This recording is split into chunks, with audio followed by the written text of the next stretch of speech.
As-tu déjà senti que quelque chose n'allait pas dans une relation sans savoir pourquoi? Que ton feu spirituel diminuait sans raison apparente? Laisse-moi te dire une vérité simple mais essentielle. Toutes les relations ne viennent pas de Dieu, et certaines sont des instruments subtils du diable pour te ralentir, t'étouffer, t'éloigner de ta destinée. Aujourd'hui, je vais t'expliquer comment Dieu te montre les personnes qui ne doivent pas rester dans ton cercle intime. Ce message est vital pour ta croissance spirituelle. Alors, ne perds pas une seconde. Abonne-toi maintenant à notre chaîne Vivre et Apprendre. Clique sur j'aime. Partage cette vidéo autour de toi. Commente si toi aussi tu as déjà été blessé ou freiné par une personne que tu croyais sincère. Ce que tu vas entendre va transformer ta perception de tes relations. Les signes spirituels que Dieu utilise pour t'alerter. Tu ne peux pas marcher dans la lumière sans apprendre à reconnaître l'ombre. Et cette ombre prend parfois des visages familiers. Ce ne sont pas toujours les ennemis évidents qui t'éloignent de Dieu.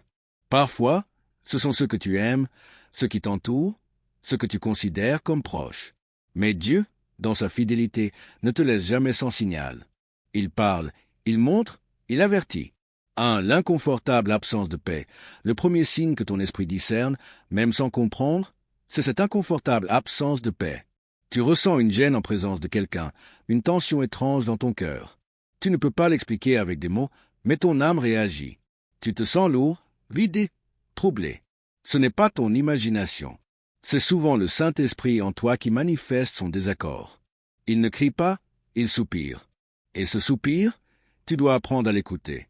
2. La diminution de ton feu spirituel. Tu peux sortir d'une conversation avec un frère, une sœur, un ami, et soudain sentir que quelque chose s'est éteint en toi. Ton envie de prier s'est dissipée. Ta soif de la parole s'est refroidie. Tu ouvres ta Bible, mais ton cœur ne répond plus. Ce n'est pas une simple fatigue, c'est une alerte. Une relation qui ne nourrit pas ton feu intérieur commence à te voler la présence divine. Le Saint-Esprit est un gardien, et l'un de ses rôles est de protéger l'autel de ton cœur.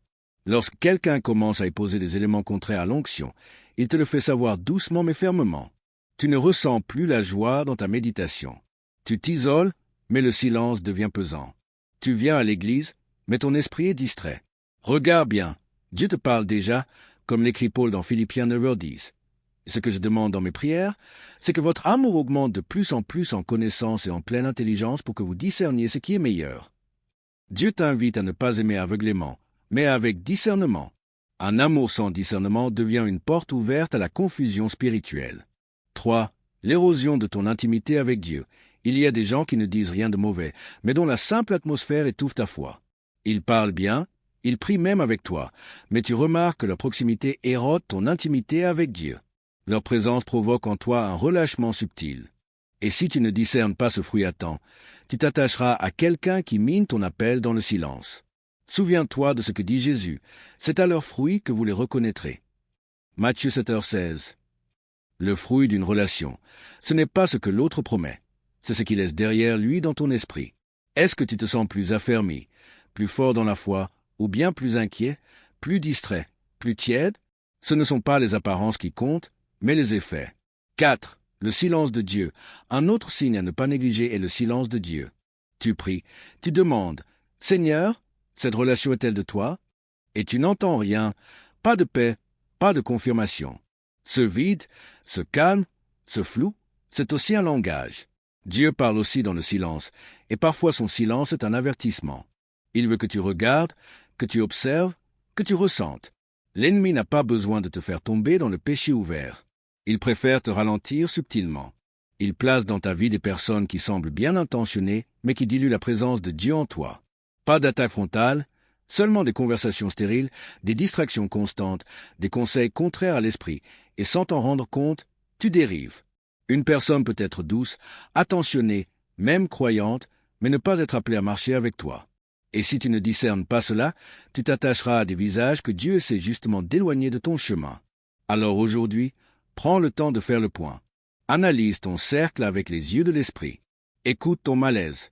Ressens la qualité de ton feu intérieur. Sois attentif au silence de Dieu. Ne ferme plus les yeux quand ton esprit t'alerte, car Dieu ne t'abandonnera jamais dans l'erreur. Il t'aime trop pour ça. Comment discerner les relations qui éteignent ton appel? Tu avances, tu pries, tu lis la parole, et pourtant quelque chose te freine. Tu sens que ton feu ne brûle plus comme avant.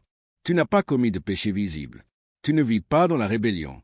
Et pourtant, ton esprit devient lourd, ton élan spirituel s'affaiblit. Tu doutes, tu hésites, tu stagnes. Alors, pose-toi cette question. Avec qui marches-tu en ce moment? Toutes les relations ne sont pas mauvaises, mais toutes ne sont pas appelées à durer. Il y a des compagnonnages qui sont bons pour une saison, mais destructeurs si tu les prolonges. Des présences qui semblent inoffensives, mais qui deviennent des freins invisibles à ton appel. Tu peux aimer quelqu'un sincèrement, profondément, honnêtement, sans que cette personne soit destinée à t'accompagner dans ce que Dieu veut faire de toi. Le véritable discernement ne vient pas de ton cœur, il vient de ta communion avec l'Esprit de Dieu. Et c'est là que beaucoup tombent. Ils ne demandent jamais à Dieu si les gens qu'ils accueillent dans leur cercle sont validés par le ciel. La parole est claire. L'Éternel dit à Abraham après que Lot se fut séparé de lui, « Lève les yeux et regarde. » Genèse 13h14. Ce n'est qu'après la séparation que Dieu relâche la vision. Tant que l'autre était là, la direction divine restait floue. Ce n'est pas que l'autre était un danger, c'est que sa saison était terminée. Et tant que tu t'accroches à ce que Dieu essaie de détacher, tu bloques toi-même ta percée. Il faut apprendre à écouter ce que le Saint-Esprit murmure. Il n'impose pas, il avertit. Tu ressens parfois très tôt dans une relation un petit blocage intérieur. Ce n'est pas une peur, ce n'est pas de la paranoïa, c'est une alerte céleste. Mais par bonté, par espoir, tu persistes, tu excuses, tu veux croire que ça va changer, mais tu oublies que l'amour sans la sagesse devient vulnérabilité. Regarde bien, si cette personne te pousse à prier moins, à te relâcher, à douter de ce que Dieu t'a dit, elle devient un obstacle. Le diable ne te combat pas toujours avec des attaques frontales. Parfois, il te lie avec des encouragements humains qui te détournent subtilement de l'essentiel. Tu entends des phrases comme « Tu pries trop, tu deviens trop radical ». Dieu comprend, tu n'as pas besoin d'en faire autant. Mais derrière ces mots se cache un venin doux, une voix qui ne nie pas Dieu, mais qui te pousse à relativiser la foi. Et pendant que tu l'écoutes, ta conviction s'éteint. Souviens-toi de cet avertissement dans 2 Corinthiens 11h14. Satan lui-même se déguise en ange de lumière. Alors, pourquoi penses-tu que ces agents seraient grossiers ou évidents? Ils savent comment parler. Ils savent comment s'adapter à ton langage. Ils connaissent ton besoin d'amour, d'écoute, de stabilité, et ils s'en servent pour t'endormir. Tu ne perds pas la foi d'un coup. Tu la dilues. Un jour sans prière devient une semaine. Une semaine devient un mois. Et tu te retrouves à dire « Je ne sais plus où j'en suis ». Pourtant, tout a commencé le jour où tu as laissé quelqu'un relativiser ta passion pour Dieu. Sanctifie tes relations, une clé pour ta croissance. Voilà pourquoi tu dois sanctifier toutes tes relations. Ne laisse personne entrer dans ton cœur sans avoir prié. D'abord, présente chaque amitié à Dieu. Place chaque personne à ses pieds. Demande-lui, « Seigneur, cette relation t'honore-t-elle? Me construit-elle? » Ce qui n'est pas sanctifié devient un terrain fertile pour l'ennemi. Ce qui n'est pas aligné avec ton appel devient une chaîne invisible, même si c'est recouvert de tendresse. Bientôt, tu n'avances plus. Tu es bloqué non par un péché, mais par une affection mal placée. Tu ne dois pas marcher avec tout le monde.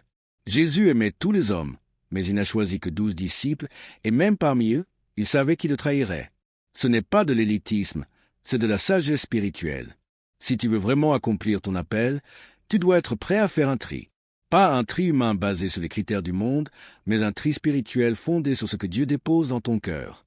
Et quand il dit stop, n'insiste pas, ne justifie pas, coupe. Ne laisse personne éteindre ton feu. Ce que Dieu a allumé en toi est précieux. Ne le compromets pour aucune relation, aussi douce ou rassurante soit-elle. Quand les relations deviennent des chaînes invisibles, il y a des moments dans ta vie où tu ressens une lourdeur inexplicable. Tu veux aller de l'avant, tu veux t'élever dans les choses de Dieu, mais une force invisible semble te retenir. Tu pries, mais ton cœur est distrait. Tu jeûnes, mais sans feu. Tu adores, mais ton esprit est ailleurs. Et si cette résistance n'était pas en toi, mais dans ce à quoi tu es lié? Il existe des attachements qui naissent dans la sincérité, mais qui deviennent avec le temps de véritables obstacles spirituels. Tu t'es lié à cette personne dans une saison de faiblesse, de solitude ou d'affection profonde. Et maintenant, même si tu sens que ce lien t'épuise intérieurement, tu n'arrives pas à t'en détacher. Tu continues, tu restes, tu t'accroches. Pas par foi, mais par peur. Peur de blesser, peur d'être seul, peur d'être mal compris. Mais la vérité, c'est que tout lien non sanctifié finit par devenir un terrain pour l'ennemi. Ce n'est pas que l'autre est un démon. Ce n'est pas qu'il veut volontairement t'éloigner de Dieu, mais sa présence, Si elle n'est pas alignée avec la volonté divine, crée une faille dans ton atmosphère spirituelle.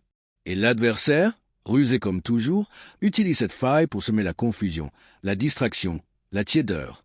Tu veux garder ton feu, mais tu le réduis en présence de l'autre. Tu évites certains sujets parce que tu sais que cela va déranger. Tu n'oses plus prier à voix haute. Tu n'oses plus parler de sanctification. Tu préfères rester neutre. Pourquoi? Parce que tu crains de froisser, d'être jugé comme trop spirituel, trop intense. Sans t'en rendre compte, tu deviens tiède pour préserver une paix humaine.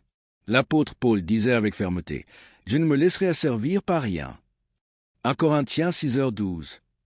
C'est une ligne de conduite spirituelle, une déclaration de liberté. Quand une relation commence à t'empêcher de servir Dieu librement, quand elle bride ta voix, ton zèle, ta foi, elle est devenue un joug. Et ce joug ne t'est pas toujours imposé. Parfois, tu l'acceptes toi-même volontairement. C'est là que le piège se referme. Croire que l'amour chrétien signifie tolérer tout, rester malgré tout, souffrir en silence au nom de la paix. Mais le véritable amour ne consiste pas à sacrifier ton appel pour maintenir une relation. Dieu n'a jamais demandé à ses enfants de compromettre leur feu pour conserver un lien affectif. Ce qu'il veut, c'est ton cœur tout entier. Si tu n'es plus libre dans ta louange, si tu n'as plus l'audace de parler de ta foi, si tu modifies ton comportement pour éviter des tensions, c'est le signe que ce lien a pris trop de place. Ce n'est pas un rejet que de s'en détacher, c'est une consécration. Il ne s'agit pas de mépriser l'autre, mais de sanctifier ton appel. Certaines relations doivent être posées à l'autel. Tu dois dire à Dieu, si ce lien vient de toi, purifie-le. Mais s'il n'est pas de toi, donne-moi la force de m'en détacher. Ce n'est pas un geste cruel, c'est une décision spirituelle. Car tout ce que tu refuses de couper, s'il n'est pas sanctifié, peut un jour te couper de Dieu. Et Dieu, dans sa sagesse, c'est que tu ne peux pas emmener tout le monde avec toi. Il y a des personnes que tu aimes et qui ne sont pas faites pour t'accompagner dans la saison à venir. Il ne t'a pas appelé à porter tout le monde. Il t'a appelé à marcher avec lui et avec ceux qui l'approuvent. Alors regarde honnêtement, quelle relation te pousse à restreindre ta flamme, à filtrer ta foi, à ajuster ton feu au lieu de l'alimenter? Si tu en identifies une, présente-la à Dieu. Ne fais pas de cette personne ton fardeau. Dieu seul peut purifier ce qui est vrai et retirer ce qui est nocif. Tu n'es pas responsable de la délivrance des autres, mais tu es responsable de ton obéissance. Et parfois obéir, c'est choisir de marcher seul pour un temps afin de rester pleinement connecté à la volonté de ton Père céleste. Écoute le soupir du Saint-Esprit. Il peut te dire simplement, garde ton cœur. Il peut resserrer ta paix intérieure. Tu peux sentir un léger trouble quand tu es en présence d'une personne. Ce n'est pas de la paranoïa. Ce n'est pas un sentiment vague. C'est l'esprit en toi qui soupire. Et tu dois apprendre à écouter ce langage. Dans Proverbe 3, 5-6, il est écrit « Confie-toi à l'Éternel de tout ton cœur et ne t'appuie pas sur ta sagesse. Reconnais-le dans toutes tes voies et il aplanira tes sentiers. » Reconnaître Dieu, c'est aussi l'écouter quand il t'avertit de certaines présences. Ce n'est pas parce que quelqu'un est calme, poli, même croyant en apparence, qu'il est aligné avec le ciel. Il y a des gens qui ne prononcent aucun mot toxique, mais qui transportent une atmosphère qui assèche ton feu. Leur proximité t'éteint lentement. Tu n'as plus faim de Dieu comme avant. Tu ne te réveilles plus avec cette soif de prier. Tu parles encore de Dieu, mais sans flamme. Et tu te dis, c'est peut-être moi? Non, ce n'est pas toujours toi. Parfois, c'est l'impact invisible d'une relation mal placée. Ce qui est dangereux avec ces relations, c'est qu'elles sont silencieuses. Elles ne s'opposent pas frontalement. Elles s'installent doucement. Elles ne te distinguent pas de péché. Elles détournent subtilement ton attention, te font douter de ta ferveur, te donnent envie de te relâcher, et tu ne te rends compte du dégât que quand ton feu a déjà faibli. Tu cherches une réponse claire de Dieu à propos de cette personne. Tu pries, tu demandes un signe, un rêve, une confirmation. Mais il n'y a rien, le silence. Et ce silence, s'il est constant, s'il est pesant, devient une réponse en soi. Ne crois pas que Dieu parle toujours par des manifestations spectaculaires. Il parle aussi par ce qu'il ne dit pas. Parfois, son absence de paix, son silence persistant sont des enseignements célestes. Il ne crie pas « quitte cette relation », mais il retire sa paix, sa clarté, sa lumière, et il attend que tu comprennes par l'esprit. Dieu ne t'abandonne pas dans le flou. Il t'invite à observer les fruits, à sentir ce que ta communion avec lui devient depuis que cette relation a commencé, à comparer ton niveau de feu avant et après, et à comprendre que ce n'est pas parce que Dieu ne condamne pas une relation qu'il approuve. Tu dois apprendre à discerner dans le silence, à ressentir quand ton esprit se referme. Tu ne peux pas continuer à ignorer les signaux intérieurs sous prétexte d'amour, de fidélité ou de tolérance. Car parfois le manque de paix est un cri divin. Et au bout du compte, Dieu attend une seule chose. Que tu le choisisses même contre tes préférences, que tu places ton appel au-dessus de ton confort, que tu sois assez intime avec lui pour dire « Seigneur, si tu ne me donnes pas de paix, je n'avance pas, même si je ne comprends pas, même si c'est dur. » Frère, sœur, si ce message a réveillé quelque chose en toi, sache que ce n'est pas un hasard. Dieu veut te protéger. Il veut sanctifier tes relations, purifier ton entourage, affiner ton discernement. Il veut que tu sois libre, aligné, fort et prêt pour l'appel qu'il a placé sur ta vie. Passe à l'action. Alors maintenant, fais un pas concret. Abonne-toi à cette chaîne Vivre et Apprendre pour recevoir d'autres messages puissants. Ou like cette vidéo si tu sens que le Saint-Esprit t'a parlé. Écris en commentaire « Je choisis de marcher dans la lumière ». Partage cette vidéo à quelqu'un qui a besoin de ce discernement. Souviens-toi, mieux vaut marcher seul avec Dieu que mal accompagné avec les hommes. Sois vigilant, sois spirituel, sois fort et avance dans la paix de Christ.